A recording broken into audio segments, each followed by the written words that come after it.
Hello everyone, good morning. আমি সাথী নতুন আরও একটি ঝলমলে ব্লগে সবাইকে ওয়েলকাম জানাচ্ছি। আজ হচ্ছে বৃহস্পতিবার। সকালবেলায় ঘুম থেকে উঠে এমন একটা ওয়েদার দেখতে কার কার ভালো লাগে একটু ঝটপট কমেন্ট করে বলো তো।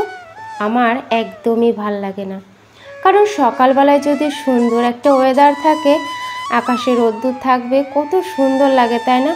আর মনটাও দেখবে ভালো লাগে। আমার কাছে তো তাই মনে হয়। সকালবেলাটা মানুষের হচ্ছে কাজের সময়, সেই সময়টা যদি বৃষ্টি হয় এমন মুষলধারায়, কার ভালো লাগে? সবারই মনটা খারাপ হয়ে যায়, আমার তো তাই মনে হয়। তো সকালবেলায় মানুষের কিন্তু প্রচুর কাজ থাকে সংসারের, যেরকম আমাদের সংসারের কাজ থাকে, ছেলেরা কাজে বেরোবে, আর সেই সময়টা এমন একটা ওয়েদার, তো সমস্ত দিক একদম ন্যাচাকার করে দেয়, তাই না? গতকালকের প্রচুর বাসন ছিল, দুপুর থেকে জমিয়ে রেখেছি। ভেবেছিলাম বাইরে গিয়ে ঝটপট করে মাজবো, কিন্তু কী আর করার, ওই ঘরের মধ্যে টুকটুক টুকটুক করে বসে বসে বাসনগুলো মাজতে হলো। অনেকটা দেরি হয়ে গেল। আর তারপরে রান্নাঘরটা মুছে স্নান করে নিয়েছি। তার আগে একটু ঘরটাও পরিষ্কার করেছি, সেটা তোমাদের সাথে শেয়ার করিনি। তো স্নান করে আজকে কিন্তু এই নতুন নাইটিটা পরেছি, কেমন লাগছে অবশ্যই জানিও। এই নাইটির হাতাটা না অনেকটা শর্ট দেখলাম, সামান্য একটু মেরেছি কিন্তু অনেকটাই শর্ট। তো আরও একটু আমি হাতা পরি, এত মানে শর্ট হাতা আমি পরি না, কারণ যেহেতু বাড়িতে দোকান, সময় অসময় সেখানে থাকতে হয়। তো আরও বলতে পারো বয়স্কদের দোকান, ছেলেরাও আসে, ওই জন্য না শর্ট হাতা পরতে আমার একটু লজ্জা লাগে। আর হাত কাটা তো আমি কখনোই পরি না, পরি ঘরের মধ্যে, কিন্তু বাইরে আমি পরি না। তো স্নান তো হয়ে গেছে, ভাবলাম ঠাকুরঘরটা একটু পরিষ্কার করে নিই, কারণ যেহেতু বৃহস্পতিবার পাঁচালি করে পুজো দেবো, তো অনেকটাই দেরি হবে। তো ওই জন্য এই বেলায় যদি একটু কিছু গুছিয়ে রাখি, তাহলে ও বেলায়টা আর মানে তাড়াতাড়ি হয়ে যাবে। তো পাঁচালি করে পুজো দিতে গেলে অনেকটাই সময় লাগে কিন্তু, তাই না বলো? আর হচ্ছে যেহেতু বৃহস্পতিবার সমস্ত বাসনপত্র মাজতে হয়, ওই জন্য বের করে রাখলাম যে সময় বুঝে বাসনটা এক ফাঁকে মেজে নেবো। আর ঠাকুরঘরটাও একবারে মুছে নিচ্ছি।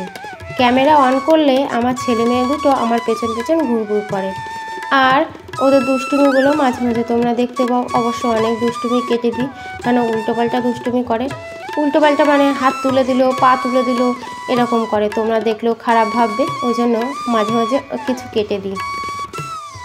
সারাটা দিন ধরে মুষলধারায় বৃষ্টি হচ্ছে, মাঝে একটু কমেছিল, ভাবলাম বুঝি বৃষ্টিটা গেল, তা না।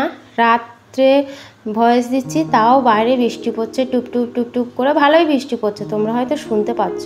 তো সকালবেলা আলু সিদ্ধ ভাত খেয়ে নিয়ে, তো আমার হাজব্যান্ড না একটু মাংস খেতে বেশি পছন্দ করে, আর বৃষ্টি হলে তো কোনো কথাই নেই, ওর মাংস খাওয়ার জন্য যেন মনটা মানে চুকচুক করে বলতে পারো। তো খেতে বসে বলছে যে আজকে একটু মাংস নিয়ে আসবো। আমি দেখলাম যে কি রান্না করব, ঠিক আছে যাও 500 মাংস নিয়ে এসো, কেন রবিবারে আবার মাংস রান্না করতে হবে, ওর জন্য আজকে 500ই আনতে বললাম।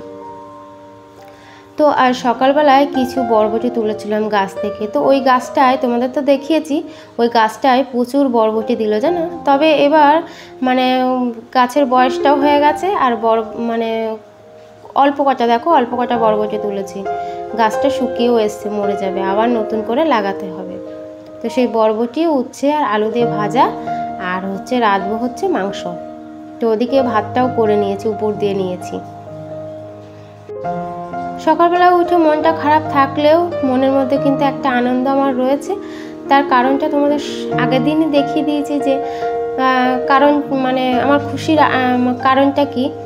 আর হচ্ছে সত্যি বলতে কি, যতক্ষণ মানে গাছ দুটোকে না আমি টপে বসাতে পারছি, ততক্ষণ আমার শান্তি হচ্ছে না।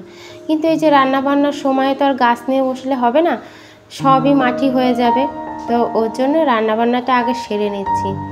তো যাই হোক, এই যে মাংস বসিয়ে দিয়েছি, আর সত্যি বলতে কি মাংসটা আজকে এত সুন্দর রান্না করেছিলাম না,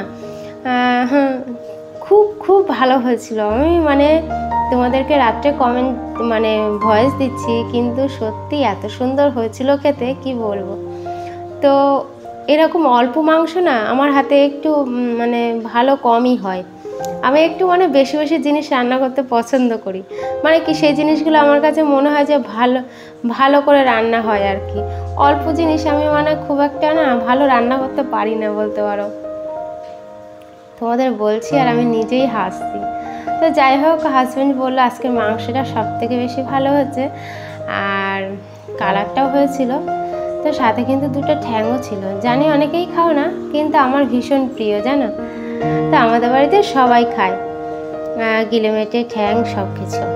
তো যাই হোক, দেখো ফাইনাল লুকটা কেমন লাগছে বলো তো। আর যেহেতু 500 মাংস কড়াইয়ের তলায় কিন্তু পড়ে আছে, তো একবেলাতেই হয়ে গেছিলো, আর রাত্রের জন্য অল্প একটু ছিল। তো রাত্রে তো বেশি খাওয়া দাওয়া করি না আমরা, রুটি খাবো 3টে, আমি খাবো 2টো। তো যাই হোক, যেটুকুনি ছিল রাত্রেতে হয়ে গেছিলো। আর এই যে দেখো, খাওয়া দাওয়া সেরে ওদেরকে ঘুম পাড়িয়ে দিয়ে আমি কিন্তু আবার বসে পড়েছি। তখন যেহেতু বৃষ্টির ওয়েদার, তো আলোটাও না বেশি নেই, মনে হচ্ছে কি মানে বিকেলবেলায় মনে হচ্ছে যেন সন্ধ্যা নেমে এসছে। তো যাই হোক, এই যে গাছ দুটোকে মানে দুটো বাটিতে বসিয়েছি, একটা সাদা একটা গোলাপি। তো বসানোর পরে ফাইনাল লুকটা যে এত সুন্দর লাগছিল তোমাদের কি বলবো। আর গাছ দুটো তো সত্যিই আমার ভীষণ পছন্দের, মানে পছন্দ হয়েছে। তো যাই হোক, গাছ বসানোর পরে তোমাদের কাছে কেমন লাগলো সেটা কিন্তু অবশ্যই জানিও। হ্যাঁ, আর আজকে এই যে বৃহস্পতিবারে এই যে সারাদিন যা যা করলাম তাই তোমাদের সাথে শেয়ার করে দিলাম, ছোট্ট একটা ব্লগ। দেখো কেমন লাগছে, প্রকৃতির কি অপূর্ব লীলা, তাই না? দেখো গাছটা কি সুন্দর, পুরো পদ্ম ফুলের মতো দেখতে, আর সবুজের মধ্যে মাথাটা লাল, লালচে খয়েরি, এত সুন্দর ফুটেছে। আর এটাও কিন্তু পদ্ম, মনে হচ্ছে এই পদ্মটা মানে পদ্ম ফুলটা মানে পুরো ছড়িয়ে গেছে, কিন্তু তবুও একটা অসাধারণ অসাধারণ দেখতে, আমার কাছে তো খুবই সুন্দর লাগছে। তো আজকের ব্লগটা এইটুকুনি, সবাই ভালো থেকো, টাটা, বাই।